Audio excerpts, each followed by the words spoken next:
लेकिन मनुष्य होने का क्या मतलब है? मनुष्य होने का मतलब यह है कि आप सोच सकते हैं, आपके पास दिमाग है, आप प्रश्न कर सकते हैं। और ये जो सोचने का और प्रश्न करने का आपका गुण है, यही आपको जानवरों से अलग करता है और आपको प्रकृति का एक विशिष्ट प्राणी बनाता है। प्रकृति के इस विशिष्ट प्राणी होने के चलते मैं बस कहता हूं, जितना इस्तेमाल आप अपने व्हाट्सएप का करते हैं, उतना ही इस्तेमाल अपने माइंड के ऐप का भी कर लीजिए, तो इस देश का भला हो जाएगा। मैं ये नहीं कह रहा हूं कि आप अपने दिमाग का इस्तेमाल नहीं करते हैं, करते हैं, लेकिन जब राजनीति की बात आती है तो आप मुंह फेर लेते हैं। आपको लगता है कि ये बहुत बेकार चीज है, क्या मतलब है हमको राजनीति से, इससे हमारे जीवन का कुछ हल होने वाला नहीं है। बहुत हद तक आप ठीक कहते हैं और आपका मानना भी बिल्कुल ठीक है, लेकिन ऐसा नहीं है। अगर ऐसा ही 1947 से पहले अशफाक उल्लाह खान ने सोचा होता, भगत सिंह और चंद्रशेखर आजाद ने सोचा होता, राम प्रसाद बिस्मिल, कल्पना दत्त, सरोजनी नायडू, महात्मा गांधी, बाबा साहब भीमराव अंबेडकर, ये तमाम लोगों ने सोचा होता, तो आज इस स्टेडियम में सभी जाति और सभी धर्म के लोग आसपास नहीं बैठे होते और इस स्टेडियम के बाहर एक बोर्ड लगा होता, Indians and dogs are not allowed. और यहां पे कुछ अंग्रेज जो है वो टेनिस खेल रहे होते और उनकी मैडम वाह वाह कर रही होती, व्हाट अ नाइस शॉट। ये आजादी कोई भीख नहीं है, ये कोई खैरात भी नहीं है और ये कोई गिफ्ट भी नहीं है। आजादी संघर्षों से हासिल हुई है। इतना बात तो आप समझते हैं ना? इतनी बात जब आप समझते हैं तो एक बात हमको बताइए कि आपको आपके माताजी या आपके पिताजी ने एक घर बना करके दिया है, उस घर में झाड़ू पड़ोसी आकर के लगाएगा? उस घर में झाड़ू कौन लगाएगा? उस घर को साफ कौन करेगा? इस पे सोचिएगा, तब आपको समझ में आएगा कि टीवी पे ऐसा प्रचार क्यों आता है, boost is secret of my energy. अरे भाई, constitution is secret of my equality.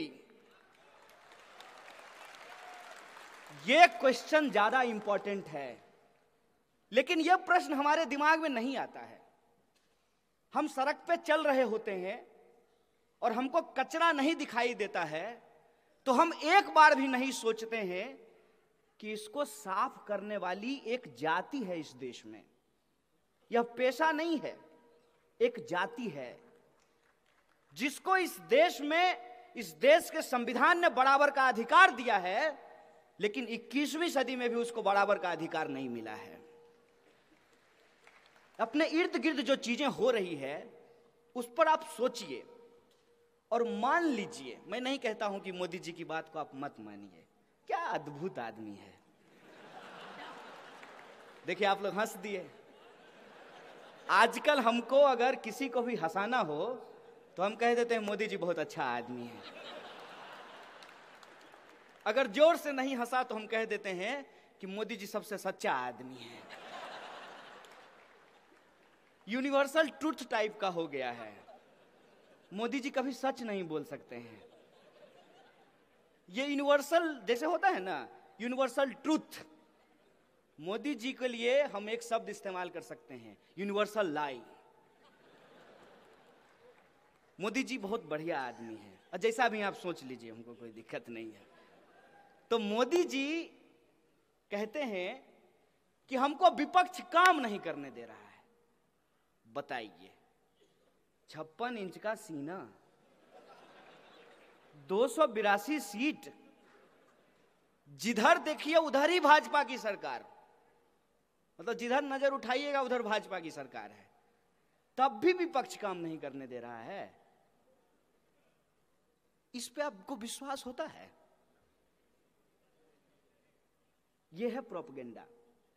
स्वाभाविक रूप से इस मंच पे जो लोग बैठे हुए हैं वो कहेंगे कि मोदी जी बढ़िया आदमी नहीं है, क्योंकि ये उनके विरोधी हैं।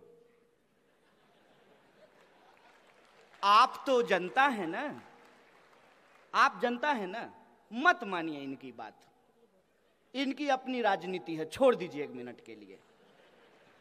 वैसे भी आजकल जानते हैं पॉलिटिकल होना कूल बात नहीं है।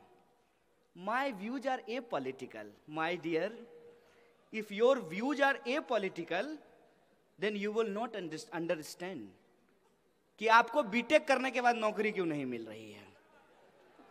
यह तो आपको सोचना पड़ेगा। और सामने से आदमी जिसको आप प्रधानमंत्री कहते हैं, वो सामने से झूठ बोल रहा है और आपको कह रहा है कि पकौड़ा बेचना रोजगार है।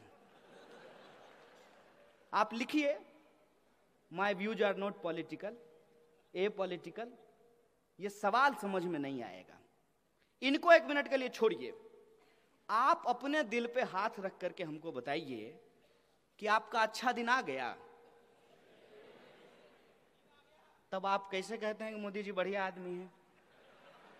और जब हम मोदी जी पे सवाल पूछते हैं तो कहते हैं कि मोदी जी का विरोध करने के अलावा आपके पास कोई काम नहीं है। हम बोले हम इतना निकम्मा हैं कि एक निकम्मा प्रधानमंत्री का विरोध करने का अपना काम समझे हम? ये हमारा काम नहीं है और ना मैं ये काम कर रहा हूं। हम लोगों को एक बात समझनी होगी कि हमारे इर्द गिर्द जो चीजें हो रही हैं वो अपने आप नहीं हो रहा है, उसके पीछे एक कारण है। हर कारण का एक परिणाम होता है, हर परिणाम का एक कारण होता है। उस बात को जब आप समझेंगे तो आप भी मेरी तरह परेशान हो जाएंगे। आपको सोच सोच करके आश्चर्य लगेगा कि इस देश में हो क्या रहा है और क्यों हो रहा है। जब आप इस बात पे विचार करेंगे कि इस देश में संविधान खतरे में कैसे है, तो आपको यह सच चारों तरफ दिखने लगेगा। और मैं साधारण उदाहरण से आपको एक बात बता देता हूं।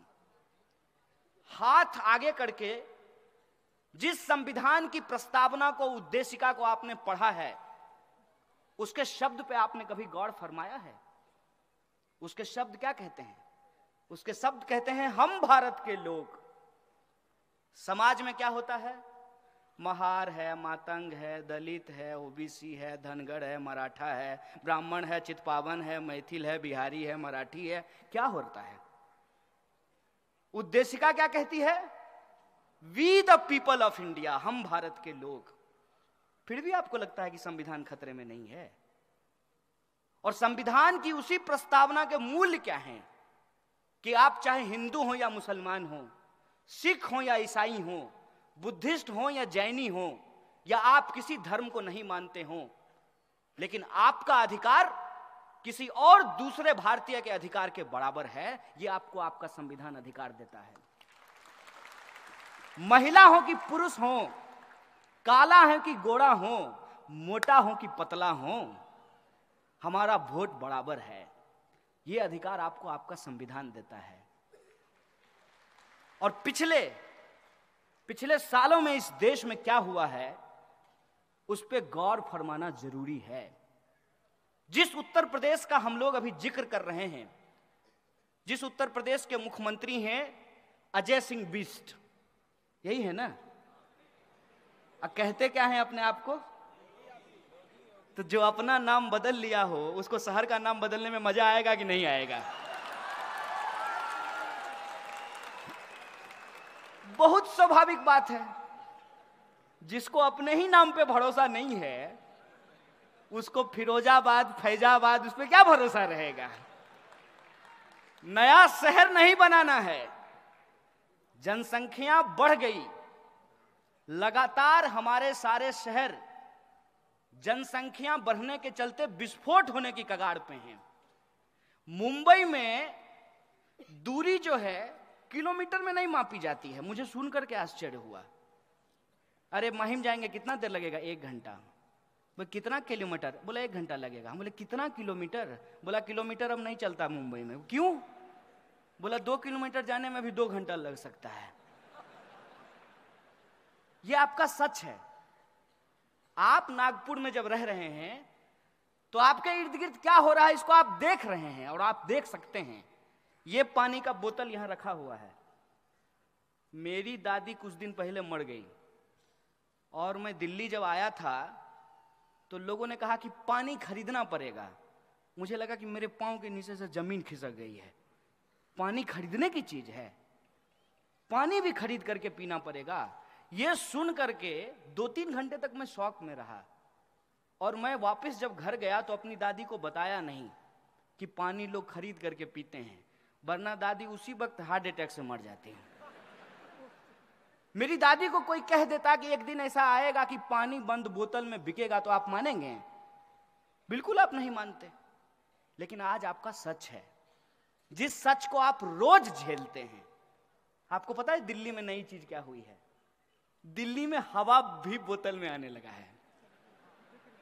और ये भी सच है, हर घर में जो है धीरे धीरे लोग एयर प्यूरिफायर लगा रहे हैं, हवा भी बिक रहा है। और ये सब कुछ हो जाएगा और आपकी संसद नहीं बिकेगी और आपका लोकतंत्र नहीं बिकेगा। किस मुगालते में हैं आप? जिस दिन उन्होंने जात के नाम पे आपकी वोट खरीदी थी, उस दिन ही उन्होंने संविधान और लोकतंत्र का सौदा कर लिया था। और आज मैं आपको एक सच बताता हूं, संविधान आपको अधिकार देता है ना कि इस देश का कोई भी नागरिक चुनाव लड़ सकता है। संविधान आपको यह अधिकार देता है ना कि अंबानी के बेटा का वोट और एक जूता सिलने वाले इंसान के बेटे का वोट बराबर होगा। यह संविधान आपको हक देता है कि नहीं देता है? क्या एक जूता सिलने वाला का बेटा चुनाव लड़ सकता है? वार्ड पार्षदी का चुनाव लड़के दिखा दीजिए हमको।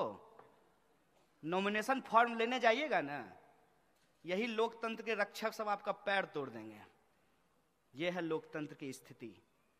और फिर भी कहते हैं कि हमारा देश और संविधान खतरे में नहीं है। 500 रुपए लेकर के किसी को वोट करके हम अपनी जिम्मेदारी से भूल जाते हैं, और वो 500 रुपए दे करके आपका हजारों करोड़ रुपए अपने दोस्त को देकर के देश से भगा देता है। इस संबंध को समझिए कि नीरव मोदी नरेंद्र मोदी के पीछे क्यों खड़ा है। नीरव मोदी नरेंद्र मोदी के पीछे इसलिए खड़ा है कि नीरव मोदी नरेंद्र मोदी को एक अवतार की तरह आपके सामने प्रस्तुत करेगा। एक अवतार है, वो इंसान नहीं है, अवतार है। और आप उस झांसे में फंस जाएंगे और हमारी हालत ऐसी होगी, शिकारी आएगा, जाल बिछाएगा, दाना डालेगा, भूल से उसमें फंसना नहीं। अभी भी कुछ लोग जनधन योजना में जाकर के खाता में चेक करते हैं 15 लाख आया कि नहीं आया। ए भाई साहब, अरे आपके नल में पानी नहीं आता है, आपके अच्छे दिन कहां से आएंगे? आपके पड़ोस में साफ सफाई नहीं होती है, आपके खाते में 15 लाख रुपए कहां से आएंगे? फिर भी एक सपना था, नहीं? पहली बार मोदिये, दिल गया हार मोदिये। होता है, कोई चीज अगर आपके सामने इस तरह से बेची जाएगी तो आप खरीद ही लेंगे। हम भी खरीद लिए। और हमसे भी बुरा हाल किनका हुआ? जो 2014 में पहली बार वोट दिए और पहली ही बार प्रधानमंत्री नरेंद्र मोदी को अपना वोट दे दिए। क्योंकि 545 सीट पे तो चुनाव हुआ नहीं था। 545 सीट पे मोदी जी अकेले लड़ रहे थे।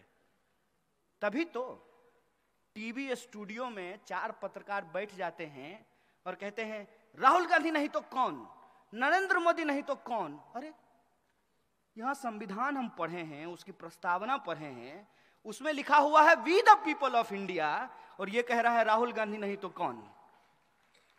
ये आपके दिमाग को WWF का गेम बना दिया है। अब जबकि समझ लीजिए, WWF का जो गेम होता है उसमें जीतने के लिए भी पैसा मिलता है और हारने के लिए भी पैसा मिलता है, रेफरी को भी पैसा मिलता है, और जो उसके समर्थक होते हैं जो रोते हैं, रोने के लिए भी पैसा मिलता है और हंसने के लिए भी पैसा मिलता है। इस तरह से वो गेम सेट है। और ये जो राजनीति का गेम सेट किया गया है उसमें हम लोग मूक दर्शक बन करके इसको देख रहे हैं। याद रखिएगा, यही गलती किसी जमाने में हमारे देश के नागरिकों ने की थी। जब राजे राजवाड़े आपस में लड़ रहे थे तो उनको लगा कि ये राजे राजवाड़ों की लड़ाई है, इसमें जनता का क्या लेना देना है। आज भी हमारे कुछ मित्रों को लगता है कि ये पक्ष और विपक्ष की लड़ाई है, ये कांग्रेस और बीजेपी की लड़ाई है, ये राइट और लेफ्ट की लड़ाई है, हमको इसमें क्या लेना देना है। याद रखिएगा, ये पक्ष और विपक्ष की लड़ाई नहीं है, ये Modi versus we the people of India की लड़ाई है। इस बात को आप समझ लीजिए। और ये जो we the people of India हैं, उनके जो सवालात हैं, उनके जो मुद्दे हैं, उन मुद्दों को किस तरीके से गुमराह किया जाता है और कौन सा नेक्सस, कौन सा गठजोड़ इस देश के लोकतंत्र को गिरवी रख करके इस देश की संविधान को जला देना चाहता है, मिटा देना चाहता है, इस साजिश को आपको समझना पड़ेगा। नीरव मोदी पैसा लगाए नरेंद्र मोदी पे, नरेंद्र मोदी कहे कि चल उड़ जा पंछी, जीत करके आए, फोटो खिंचाए और गायब। कितना रुपया लेकर के गए? 35,000 करोड़।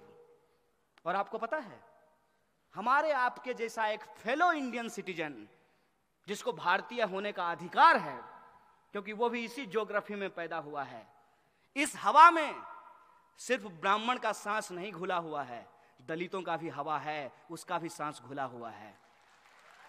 सांस लेते वक्त बोलते हैं कि ब्राह्मण सांस लेकर के छोड़ा है तो हम नहीं लेंगे, दलित सांस लेकर के छोड़ा है तो हम नहीं लेंगे। और प्रदूषण जब फैलेगी तो एयर प्यूरिफायर खरीद रहे हैं ना, हैं? तो सब खरीद रहे हैं ना।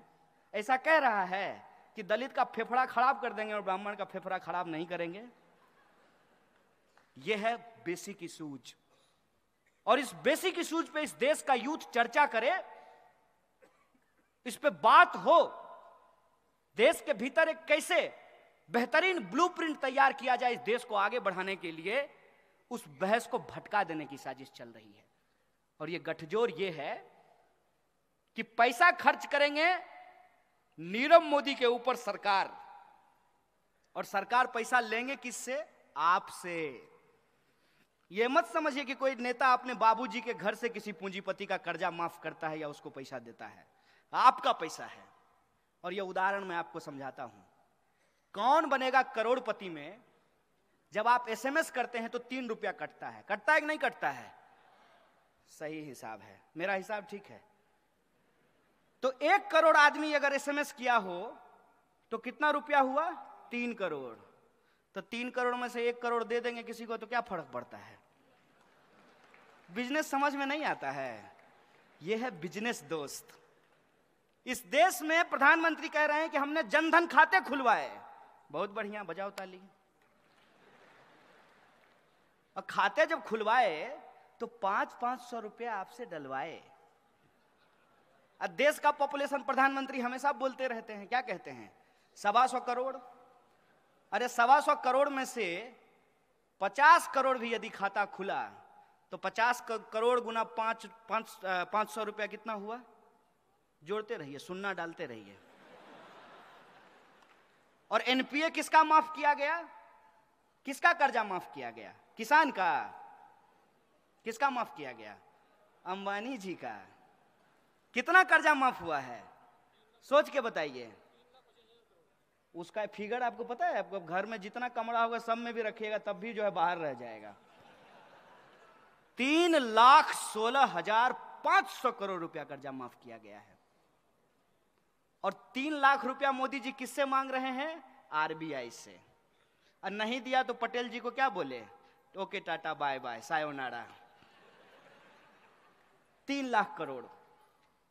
और 3 लाख करोड़ का एक और रहस्य और तिलिस्म है, उसको भी समझ लीजिए। जब नोटबंदी की गई तब प्रधानमंत्री ने लाल किले से कहा, बेहतरीन झूठ बोलते हैं लेकिन सामने से देखिएगा ना, आपका दिल कहेगा कि कुछ भी हो, इस बंदे को तो झूठ बोलने के लिए ऑस्कर मिलना चाहिए। माइक पे खड़ा होकर के उन्होंने कहा कि नोटबंदी के बाद 3 लाख करोड़ रुपया काला धन वापस आया है। तो 3 लाख करोड़ अगर काला धन वापस आया है, लॉजिक लगाइएगा, हम मोदी जी का विरोध नहीं कर रहे हैं, अपना तर्क इस्तेमाल कीजिएगा। तो मेट्रो बनाने के लिए 1 लाख करोड़ जापान से कर्जा लेने की जरूरत है? सोचिए ना सर, सोचिए, समझ में आ जाएगा। अरे कोई जन्मजात मोदी विरोधी थोड़ी हम पैदा हुए थे, उनका विरोध करने में मजा थोड़ी आता है। It's bad job, it's not a good job. क्यों करना पड़ रहा है? इसलिए करना पड़ रहा है कि बाप दादे ने जो पेड़ लगाए थे उसका मजा हमने लिया। इस देश में यदि बाबा साहब भीमराव अंबेडकर का संविधान नहीं होता तो इस देश में पब्लिक एजुकेशन पे पैसा खर्च नहीं होता, और पब्लिक एजुकेशन के भीतर एक ही बेंच पे ब्राह्मण और दलित का बच्चा एक साथ बैठ करके पढ़ाई नहीं कर रहा होता। यह है संविधान की ताकत। यह संविधान किसी एक जाति, किसी एक धर्म के लिए नहीं है, यह संविधान इस देश के लिए है, और देश देश के लोगों से बनता है, तो लोगों के हक और अधिकार के लिए है, न्याय और बराबरी के लिए है। ये जो संविधान की ताकत है, उससे जो हमने पढ़ाई की है, ये हमारी जिम्मेवारी है कि हम इसकी रक्षा करें। उसी प्रोसेस में आप ये देखिए, 1 लाख करोड़ रुपया कर्जा ये ले लिए हैं, नारा क्या लगा रहे हैं? Made in India. वाह गुरुजी, कहते हैं मेड इन इंडिया। नागपुर में मेट्रो बन रहा है, कंपनी का नाम पढ़े हैं? कहां की कंपनी है? चाइना की है। आप सब लोग देशद्रोही हैं। कहां की कंपनी है? अभी आप सब लोग भी चाइना बोल रहे हैं। आप जी न्यूज क्यों नहीं देखते हैं? आप लोग जी न्यूज देखा कीजिए। यह है मेक इन इंडिया। क्या इस देश की किसी कंपनी के पास इतना स्किल नहीं था क्या? क्योंकि एक नारा है ना, स्किल इंडिया। तो क्या इस इंडिया में इतना स्किल नहीं था कि नागपुर का मेट्रो वो बना सके? नहीं था इनके हिसाब से, क्योंकि ये स्किल इंडिया नहीं है, इसका एस साइलेंट है, यह है एक्चुअली किल इंडिया। और नोटबंदी से इस देश के छोटे छोटे जो उद्योग धंधा करने वाले लोग थे, जो छोटे छोटे व्यापारी थे, उनके उद्योग धंधों को तबाह कर दिया गया, और पैसा आपसे लेकर के पूंजीपतियों को दे दिया गया। और जब आरबीआई ने कहा कि इससे ज्यादा नहीं कर सकते भाई, सितार के तार को इतना ही खींचिए जितना में सुर भी निकले, ऐसा ना हो कि टूट जाए। उर्जित पटेल कहा ओके बाय बाय। ये है इस देश के इंस्टीट्यूशन की हालत। एक एक इंस्टीट्यूट को आप उठा करके देख लीजिए।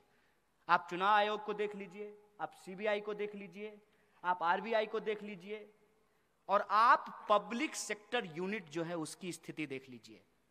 हर पब्लिक सेक्टर यूनिट को कहा गया कि आपको शौचालय बनवाने हैं, लेकिन शौचालय बनाएगा कौन? आरएसएस के 600 संगठन हैं, 600, और किसी को ठेका नहीं देना है। किसको देना है? यदा सदा वत्सल्य, सुबह सुबह जो जाकर के करेंगे उसको ही ठेका देना है। और वो क्या किया? वो सुबह में बाथरूम बनाया, शाम में लेकर के घर गया। हम तो अब पूछना बंद कर दिए हैं कि 15 लाख हमारे खाते में आया कि नहीं आया। हम तो सिर्फ ये सरकार से जानना चाहते हैं कि जो बाथरूम आपने बनवाया उसमें पानी आता है कि नहीं आता है। जब लोगों को जोर से आ जाए तो पानी मिलेगा कि नहीं मिलेगा, हम तो ये पूछना चाहते हैं। किसी चीज का कोई हिसाब नहीं है। और भावनात्मक बातें, जैसे गांधी जी का चश्मा स्वच्छ भारत के पोस्टर पे लगा दिया है। ऐसा लगता है कि गांधी से कोई उसका चश्मा छीन करके सावरकर के सर पे लगा दिया हो। मैं कैसे महसूस करते होंगे आप कल्पना कीजिए। थोड़ा जो अपना इमेजिनेशन पावर है उसको देखिए कि सामने में एक बैनर हो जिसपे एक तरफ गांधी हो और दूसरे तरफ मोदी हो, तो गांधी जी को कैसा महसूस कर लगता होगा, अरे यार कहां फंस गए, इससे अच्छा तो राष्ट्रपिता नहीं होते। माने जो लोग मार करके मिठाई बांटी और उस हत्या को बध बताया, बध। अगर मैं गलत बोल रहा हूं तो मुझे बताइएगा। गांधी हत्या को ये लोग गांधी बध बोलते हैं। वही लोग सत्ता में आकर के कितना बेहतरीन एक्टिंग करते हैं मोदी जी, समझिए। जब वो गांधी पे फूल डाल रहे होते हैं, कितना बेहतरीन एक्टिंग है, कितना बेहतरीन एक्टिंग है जब वो बाबा साहब अंबेडकर के फोटो पे माला चढ़ा रहे होते हैं। क्योंकि उनका सोच क्या है, सोच है उनका कि गटर में उतरने से आध्यात्मिक सुख मिलता है। गजब का प्रधानमंत्री हो यार। तो उनका एक वीडियो आया था, योगा कर रहे थे, मन किया कि पूछ लें कि गटर में कब उतरिएगा आध्यात्मिक सुख के लिए। कर्मयोगी नाम का एक पुस्तक लिखे जिसमें बोले कि गटर में उतरने से आध्यात्मिक सुख मिलता है। और उससे भी ज्यादा हमारे यहां बिहार में एक शब्द कहते हैं ढीठ। ढीठ, ढीठ कहने का मतलब यह है कि आप कुछ भी कहिए, दोनों कान का इस्तेमाल करेंगे, एक से सुनेंगे दूसरे से निकालेंगे और मुंह से मन की बात करते रहेंगे, जनता कहीं भी जाए। प्रधानमंत्री कहते हैं कि गटर के गैस से चाय बनाई जा सकती है। उनको गटर का गैस दिख जाता है। आपको गैस दिखा है? आप घर में एलपीजी यूज करते हैं ना, तो एलपीजी जो होता है उसमें स्मेल नहीं होता है ओरिजिनली, तो उसमें एक स्मेल मिलाया जाता है ताकि जब लीकेज हो तो लोगों को पता चल जाए कि गैस लीक हो रहा है। प्रधानमंत्री के पास अद्भुत कला है कि गैस भी देख लेते हैं। आंख है कि एक्सरे मशीन है, आप देख लीजिए। ऐसे ही थोड़ी उनको अवतार साबित किया गया है।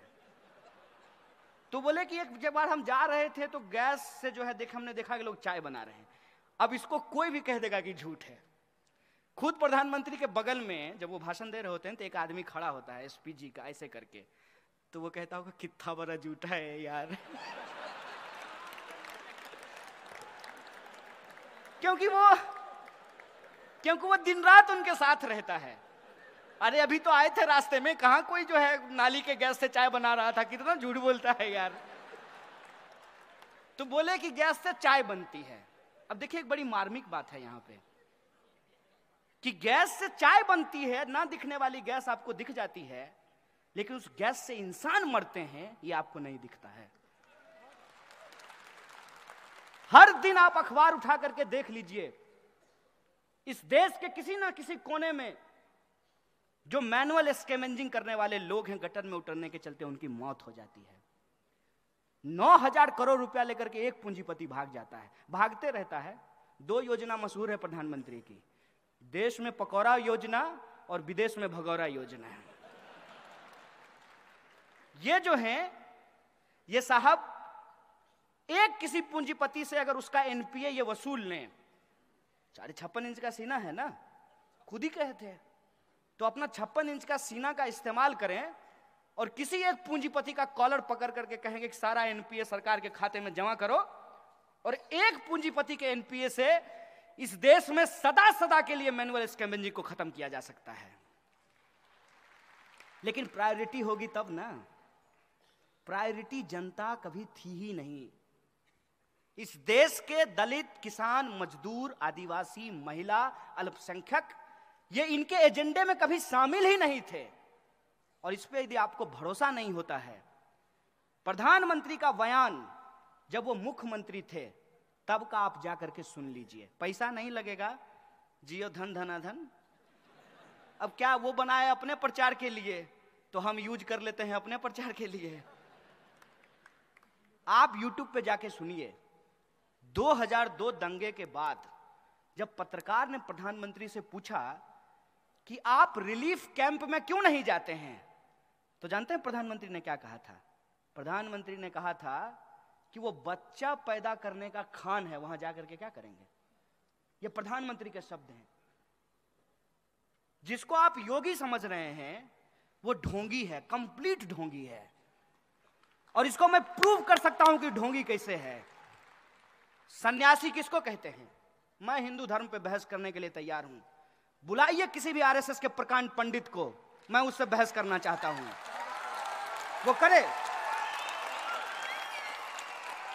वो करे हमसे हिंदुइज्म की बहस। किस पे बहस करना चाहता है? रामचरितमानस पे, गीता पे, किस पे बहस करना चाहता है? सन्यासी किसको कहते हैं? सन्यासी कहते हैं जो गृहस्थ धर्म को त्याग देता है, उसको सन्यासी कहते हैं ना। वो सांसारिक सुख को त्याग देता है, उसको योगी कहते हैं। भगवान राम अपने सौतेले भाई के लिए, पिता के वचन के लिए, सौतेली मां के लिए अयोध्या का राजपाट छोड़ करके कहां चले गए? जंगल। योगी जी का ओरिजिनल घर जानते हैं कहां है? उत्तराखंड। उत्तराखंड जो है वहां जंगल है, तो ये जंगल और पहाड़ से कहां आ गए? लखनऊ। इसको समझिए आप कि हर पीला चीज सोना नहीं होता और हर भगवा पहना इंसान संत नहीं होता है। दंगाई हैं ये लोग, दंगाई हैं। और इनके विचार आप सुनिए। ये जो ढोंगी हैं, इन्होंने एक सेना बनाई। अब देखिए हिंदू धर्म को कितना बदनाम कर रहे हैं।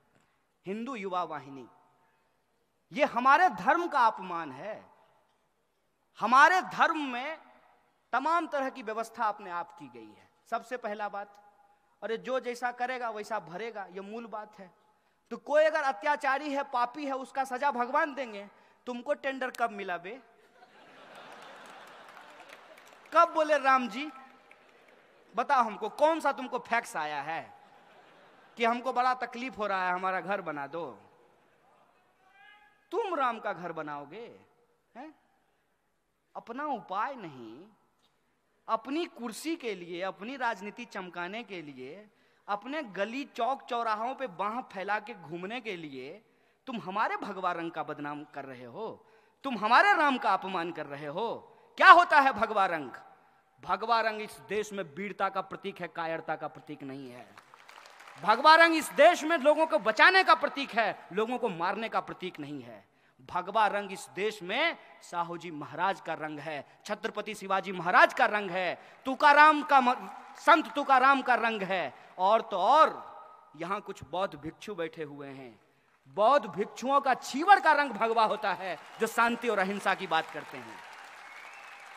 किसको बेवकूफ बना रहे हो? राम के नाम पर अपनी कुर्सी और अपना दुकान चला रहे हो।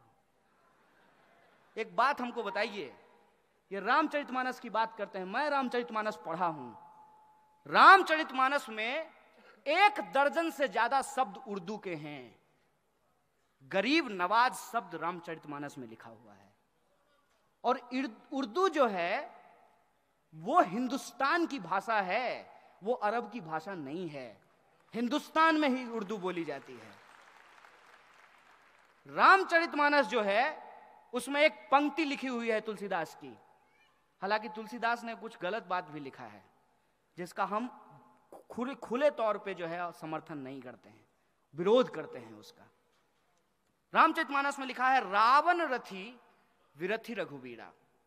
रावण रथ पर है और भगवान श्री राम पैदल चल रहे हैं। अभी बंगाल के हाई कोर्ट से रथ यात्रा निकालने का परमिशन किसको मिला है? राम जी को कि रावण जी को? तो सोचिए ना, अपने तर्क का इस्तेमाल कीजिए ना। और मैं गलत हूं तो मुझे बताइए, मैं अपने आप को ठीक कर लूंगा।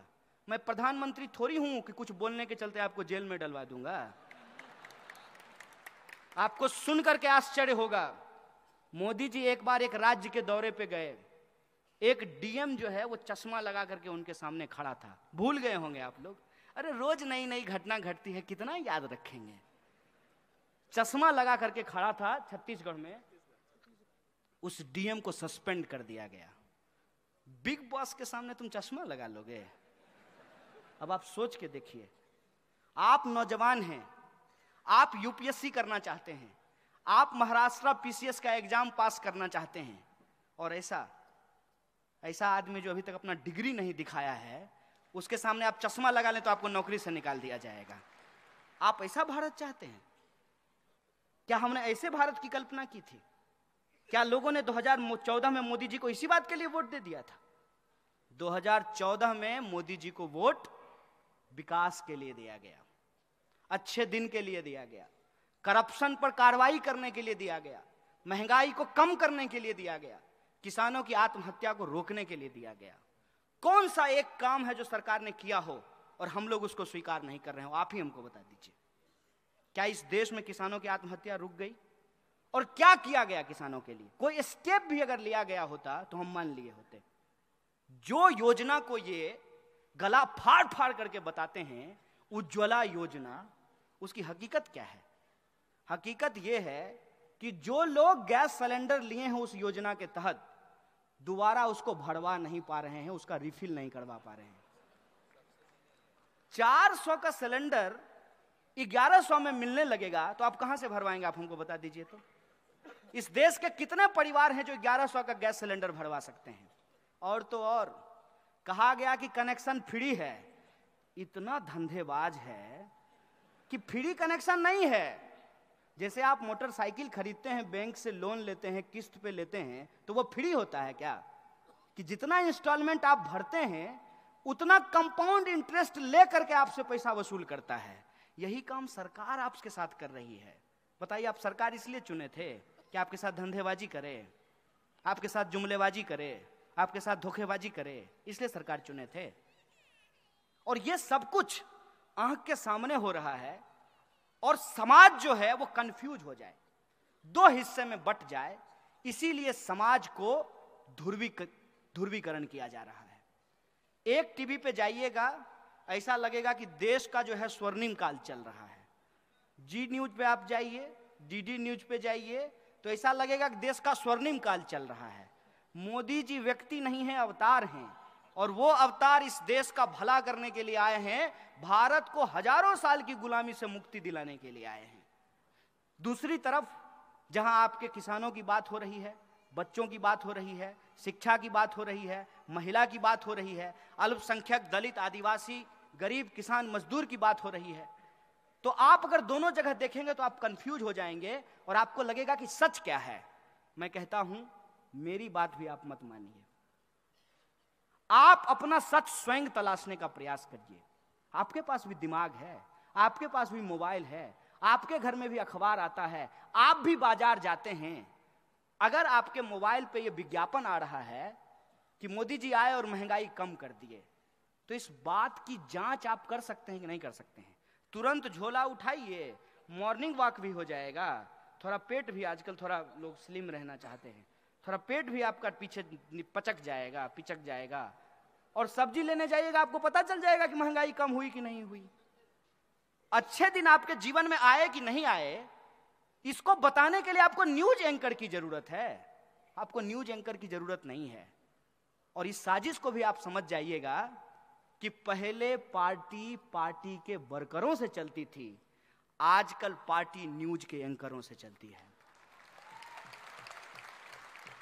तुम हमको कुछ और बताने के लिए हो दोस्त, हमको ये बताओ कि इस देश में 2 करोड़ रोजगार पैदा हुए कि नहीं हुए। इस देश में 5.5 लाख इंजीनियर बनते हैं और 1 लाख से ज्यादा रोजगार पैदा नहीं हो पा रहा है। जो डेटा अभी तक आया है, अब डाटा भी आना बंद हो गया है। डेटा आना, सरकार ने कहा कि हम ये डेटा ही नहीं दे सकते हैं कि कितने बेरोजगार हमारे पास हैं। सरकार सब कुछ कर सकती है, कितना पखाना बनवाई है ये आपको बता सकती है, लेकिन देश में कितने बेरोजगार हैं ये आपको नहीं बता सकती है। एलईडी का दाम बता सकती है, लेकिन राफेल का दाम आपको नहीं बता सकती है। ये सब बात आप समझेंगे। ये जो मुद्दों की बात है, इन मुद्दों पे आप विचार कीजिए और विमर्श कीजिए, तब आप इस नतीजे पे पहुंचेंगे कि हिंदुस्तान में इस देश का जवान, किसान और संविधान खतरे में है। और आज यदि लाल बहादुर शास्त्री होते तो वो सिर्फ जय जवान जय किसान नहीं बोलते, वो कहते जय जवान जय किसान जय संविधान, वो ये नारा लगाए होते।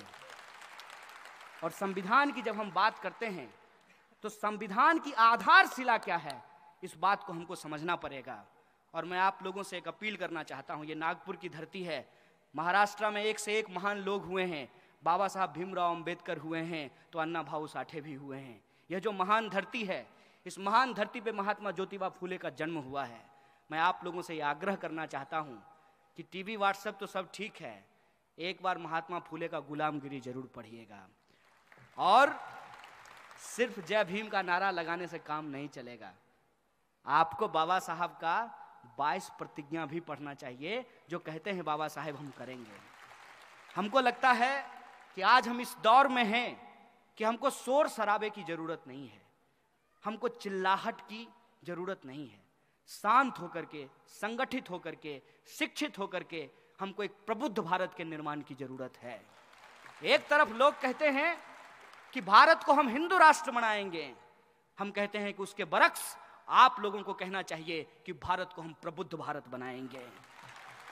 एक तरफ लोग कह रहे हैं हिंदू मुसलमान का झगड़ा जरूरी है, दूसरी तरफ आप कहिए ना हिंदू बनेंगे ना मुसलमान बनेंगे, इंसान की औलाद है, इंसान बनेंगे। एक तरफ लोग कहते हैं कि शिक्षा, रोजगार और किसान की बात आपने पिछली सरकार के समय में नहीं पूछा था, आपने कहिए कि हम पिछली सरकार में भी पूछा था, इस सरकार में भी पूछ रहे हैं और आने वाली किसी भी सरकार से पूछेंगे। हमारी ये लड़ाई है।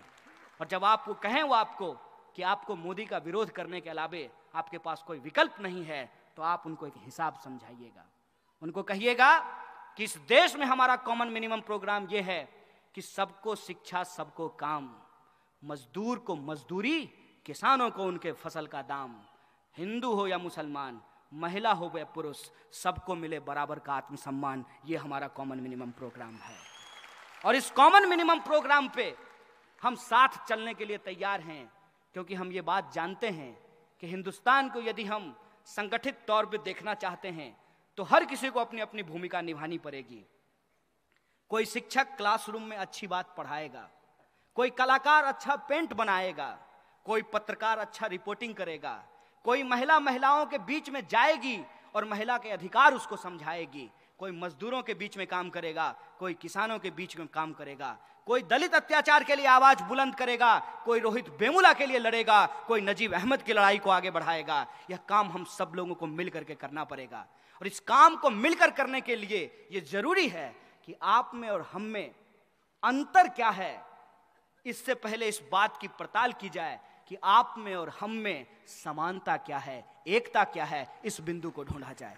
और इस बिंदु को यदि हम ढूंढने के लिए तैयार हैं तो एक बात मैं आपको बता देना चाहता हूं, 2014 में तमाम तरीके के खर्चे करने के बावजूद, 3D प्रधानमंत्री के प्रचार करने के बावजूद उनको 31% वोट मिले थे। और 31% के मुकाबले अगर आप 70% को इकट्ठा कर लेंगे, यह लड़ाई हम निश्चित तौर पे जीतेंगे, संविधान भी बचाएंगे, देश भी बचाएंगे। और यह संकल्प आप लोगों को लेना पड़ेगा और एक दबाव आपको इन तमाम पार्टियों पर बनानी पड़ेगी कि अगर आप संविधान की रक्षा करना चाहते हैं, अगर आप देश की रक्षा करना चाहते हैं, प्रधानमंत्री के सवाल को पीछे रखिए। कौन बनेगा इस देश का प्रधानमंत्री, ये कौन बनेगा करोड़पति का खेला नहीं चल रहा है। इस सवाल को आप पीछे रखिए और संविधान की रक्षा के लिए, सांप्रदायिकता को खत्म करने के लिए, धर्मनिरपेक्षता को बचाने के लिए, समानता और न्याय को स्थापित करने के लिए, भगत सिंह और बाबा साहब भीमराव अंबेडकर के रास्ते पे देश को ले जाने के लिए इकट्ठा होइए। यह प्रेशर हम तमाम लोगों को बनाना पड़ेगा। और एक बात को याद रखिएगा कि जब जनता इकट्ठा होती है तो पूंजी की चाहे ताकत आप जितना भी झोंक दीजिए, आप हमारी इस लड़ाई को हमसे छीन नहीं सकते हैं, हमको हरा नहीं सकते हैं, क्योंकि हम जिस रास्ते पे चले हैं वो न्याय का रास्ता है, सत्य का रास्ता है। आपने जिस रास्ते को अपनाया है वो झूठ का रास्ता है, बेईमानी का रास्ता है। इसीलिए नागपुर की इस धरती से हमको आह्वान करना पड़ेगा कि नागपुर आरएसएस की संघ भूमि नहीं है, नागपुर बाबा साहब भीमराव अंबेडकर की दीक्षा भूमि है। और यहां हम ये संकल्प लेते हैं, हम ये संकल्प लेते हैं कि आपको सावरकर का भारत बनाना है, हमको अंबेडकर का भारत बनाना है। इन्हीं शब्दों के साथ मैं अपनी बात को खत्म करना चाहता हूं। शुक्रिया। इनकलाब जिंदाबाद। जय जय जय जय जय भीम। कन्हैया जी नागपुर में आए हैं और आजादी का गाना गाने भी है ना, वो नहीं जा सकते। ये आ गया 15 मिनट। ठीक ठीक ठीक ठीक। तो आजाद देश में आजादी को बचाए रखने के लिए आजादी की बात करनी जरूरी है कि नहीं है? तो आपको जिस जिस चीज से आजादी चाहिए, आप अपने साथ अपनी आजादी की आवाज को बुलंद कीजिएगा। अरे हम क्या चाहते है, हक हमारी है जान से प्यारी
अशफाक वाली तो फूले वाली तो बिरसा वाली फातिमा वाली फातिमा वाली तो बिस्मिल वाली तो बिस्मिल वाली तो जोर से बोलो तो साठे वाली तो साठे वाली तो रोहित वाली तो रोहित वाली तो मिलकर बोलो अरे डर गए क्या तो जोर से बोलो अरे सुन ले मोदी RSS सुन ले हम नहीं डरेंगे हम नहीं रुकेंगे हम नहीं झुकेंगे तुम पुलिस बुलाओ तुम पुलिस बुलाओ तुम डंडे मारो तुम जेल में डालो तुम गोली चलाओ हम नहीं रुकेंगे है हक तुम्हारी है जान से प्यारी है प्यारी प्यारी है प्यारी प्यारी है प्यारी प्यारी एक और नारा हमारे साथ लगाइएगा।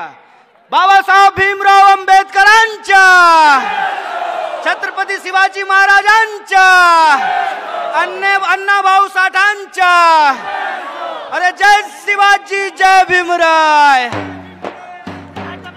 तो जय जय जय जय जय भीम अरे जय जय जय जय जय भीम अरे फुले अम्बेडकर भगत सिंह अरे जय जय जय जय जय भीम अरे जय भगत सिंह जय भीम अरे जय जय बिरसा जय भीम अरे जय पेरियार जय भीम अरे जय जय साठे जय भीम तो जोर से बोलो जय भीम अरे मिलकर बोलो जय भीम अरे मैं भी बोलूं जय भीम सब मिलकर बोलो जय भीम तो जय जय जय जय जय जय जय जय जय जय जय जय भीम।